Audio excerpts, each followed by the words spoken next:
नमस्कार दोस्तों, स्वागत है आप सबका हमारी एजुकेशन क्लास में जिसका नाम है नालंदा जीएस एकेडमी और मैं हूं आपके साथ दीपक चौहान। जितने भी लेक्चर हमारे आते हैं, अगर आप लोगों ने वो अभी तक नहीं देखे हैं तो सबसे पहले आप लोगों को उन्हें देख लेना है ताकि आने वाले जितने भी लेक्चर होंगे या फिर आज का जो लेक्चर है उनसे उन्हें आपको रिलेट कर सको। तो चलते हैं अपने लेक्चर की तरफ। लेक्चर की तरफ चलने से पहले मैं आप लोगों को बता देना चाहूँगा, अगर आप लोगों ने वीडियो को लाइक नहीं किया है तो जल्दी से लाइक कर दें, दोस्तों को शेयर कर दें और चैनल पर अगर आप लोग नए हो तो चैनल को प्लीज़ सब्सक्राइब कर लें ताकि आने वाले जो नोटिफिकेशन है वो आप लोगों को टाइम टू टाइम मिलती रहे। लास्ट के जो हमारे 2 लेक्चर थे, पार्ट 1 और पार्ट 2, उसमें हमने डिस्कस किया था बेरूबारी यूनियन केस 1960। अब ये बेरूबारी जो केस था वो हमने डिस्कस अभी क्यों किया था, इसका कारण क्या था, जो संविधान की प्रस्तावना थी, प्रियम्बल थी, उसमें इस केस में बेरूबारी केस में जो सुप्रीम कोर्ट है उसने ये कहा था कि प्रस्तावना संविधान का भाग नहीं है, अर्थात इसमें संशोधन नहीं किया जा सकता है। ठीक है, तो इसलिए ये मामला जो था वो निकल के आया था और उसने माना कि संविधान का भाग प्रस्तावना नहीं है। लेकिन अगर ऐसा होता तो आगे जो सुप्रीम कोर्ट है वो दूसरे वर्डिक्ट में अपनी बातों को नहीं बदलता, इसलिए उसने आगे चलकर अपनी बातों को बदला। और क्यों बदला वो हम देखते हैं कि किस किस तरीके से चीज़ें आगे चली। ये हमने देख लिया था कि नेहरू नून समझौता हुआ था, राष्ट्रपति ने जो मामला था वो सुप्रीम कोर्ट के पास भेजा था। और आज हम डिस्कस करेंगे इसमें क्या किया गया था कि जो 9वां संविधान संशोधन था वो 1960 किया गया और जो बेरूबारी संघ था उसकी जो ज़मीन थी वो आधी भारत ने रख ली थी और आधी किसे दे दी गई थी, पाकिस्तान को दे दी गई थी।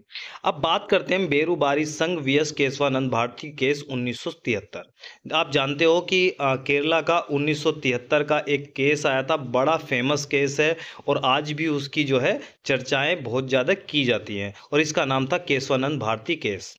इसके ऊपर आज डिस्कस नहीं करेंगे, हम आज इससे जुड़ी जो जानकारी हमारी प्रस्तावना से रिलेटेड है हम आज उस पर डिस्कस करेंगे।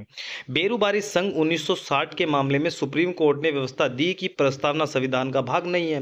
पहले इसने मना कर दिया कि संविधान का भाग नहीं है और उसके बाद में 1973 के जो केशवानंद भारती केस था उसमें सुप्रीम कोर्ट ने पुनः प्रस्तावना को इसका भाग माना, बल्कि इसने उसका भाग ही नहीं माना बल्कि ये बोला कि संविधान का प्रियम्बल महत्वपूर्ण हिस्सा है और अगर आप लोगों को संविधान का अध्ययन करना है तो आप लोगों को प्रस्तावना में जो उल्लेखित महान विचार हैं, चाहे वो फिर अखंडता है, चाहे फिर वो आप लोगों की क्या है, धर्मनिरपेक्षता है और स्वतंत्रता है, इंटीग्रिटी है, सॉवरेनिटी है, इन सब महान विचारों को ध्यान में रखकर ही अध्ययन करना चाहिए। यानी कि आज सुप्रीम कोर्ट के लिए 1973 में प्रस्तावना प्रियम्बल इतना प्रिय हो गया कि 1960 में वही सुप्रीम कोर्ट जिसे ये बोलता था कि ये संविधान का भाग नहीं है।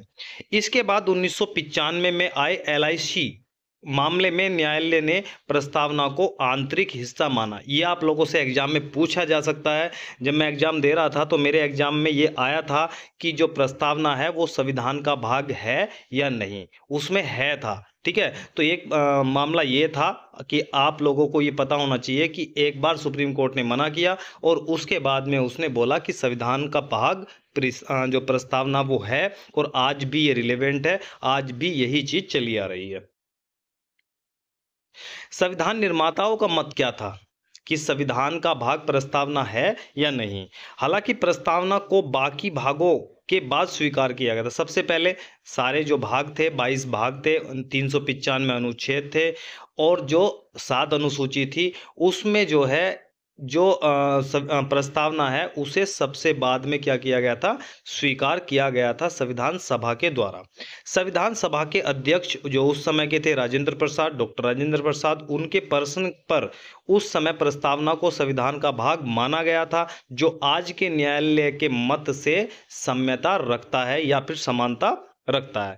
2 महत्वपूर्ण बातें आप लोगों को जान लेनी चाहिए। सबसे पहला, प्रस्तावना न तो विधायिका की शक्ति का स्रोत है, जैसे आप लोग जानते हो कि विधायिका की शक्ति का स्रोत क्या है, जनता है। संविधान की शक्ति का स्रोत क्या है, जनता है। तो वैसे ही यहाँ पर बात की गई है कि जो विधायिका है, लेजिस्लेचर है, लेजिस्लेचर का मतलब होता है 3 चीजें होती हैं, आप लोगों को समझ लेनी चाहिए। आप बोलते हैं कि लोकतंत्र के 4 पिलर होते हैं, किसी भी देश के लोकतंत्र के 4 पिलर होते हैं।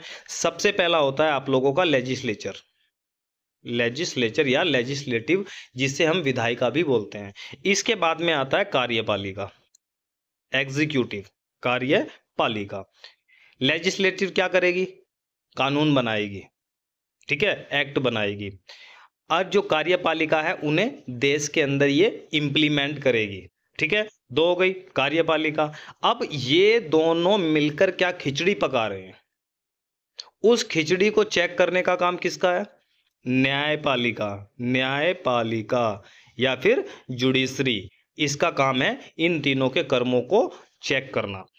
तीसरी चीज, अगर ये तीनों के तीनों ही भ्रष्ट हो जाएं, समझना तुम, आज बहुत इंपॉर्टेंट चीज है, अगर ये तीनों के तीनों ही भ्रष्ट हो जाएं और अपना काम ईमानदारी से, ऑनेस्टी के साथ में अगर ये लोग नहीं करते हैं, तो फिर जो रोल आता है वो चौथे पिलर का आता है, जिसे बोलते हैं मीडिया, ठीक है। गोदी मीडिया, आज की गोदी मीडिया, यानी कि इस गोदी मीडिया का, यानी कि मीडिया का इतना इंपॉर्टेंट रोल है एक देश के स्वच्छ लोकतंत्र के लिए, जिसकी आज रैंक विश्व में 161 है। ये बहुत ज़्यादा शर्म की बात है कि जिसका एक लोकतंत्र को बनाने में, बिगाड़ने में जिसका अहम रोल है, मीडिया का अहम रोल है, उसी की रैंक जो है वो 161 है पूरे विश्व की मीडिया के अंदर।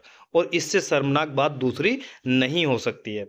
तो इसलिए मीडिया को अपना जो कार्य है वो पूरी ईमानदारी के साथ करना चाहिए। मीडिया के हाथ में बहुत बड़ी पावर है कि वो जुडिशरी, एग्जीक्यूटिव, लेजिस्लेचर, इन तीनों को अपने हिसाब से कंट्रोल कर सकती है अगर ये गलत हैं तो, ठीक है।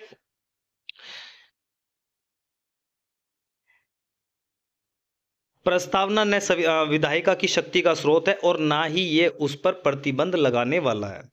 यह गैर न्यायिक है और इसकी व्यवस्था को न्यायालय में चुनौती नहीं दी जा सकती। मतलब अगर प्रस्तावना में लिखी कोई चीज है, जैसे आप लोगों ने देखा कि जो बेरूबारी संघ का मामला था, उसकी जो जनता थी, प्रस्तावना में उसने देखा कि लोकतंत्र गणराज्य है, लोकतंत्र गणराज्य है, सॉवरेनिटी, या फिर ये जो वर्ड था, इन दोनों वर्डों के उसमें वो कहाँ चले गए थे? वो सुप्रीम कोर्ट चले गए थे और उन्होंने कहा कि इसके बेस पर आप लोग हमें, यानी कि जिस सरकार को हम ही ने चुना है, वो सरकार हमें किसी दूसरे देश को कैसे दे सकती है, उसी शक्ति का प्रयोग करके।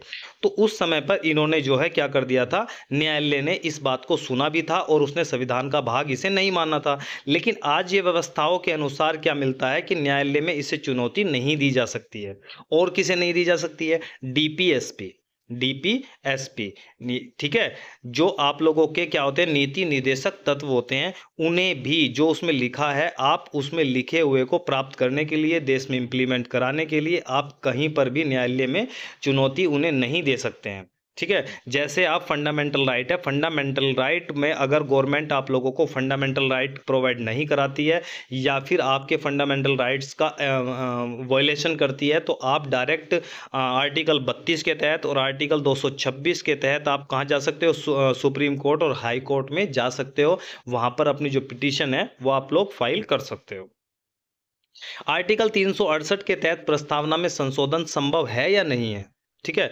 1960 के बेरूबारी मामले में 1973 में न्यायालय ने प्रस्तावना को संविधान का भाग माना, आप लोगों को पता है। इसलिए आर्टिकल 368 के तहत संशोधन तो किया जा सकता है।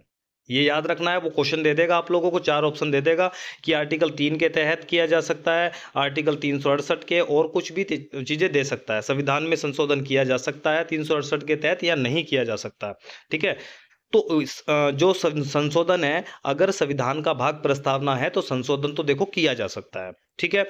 और इसमें फिर वो पूछ लेगा कि क्या संशोधन अभी तक किया गया है एक बार भी या नहीं किया गया है?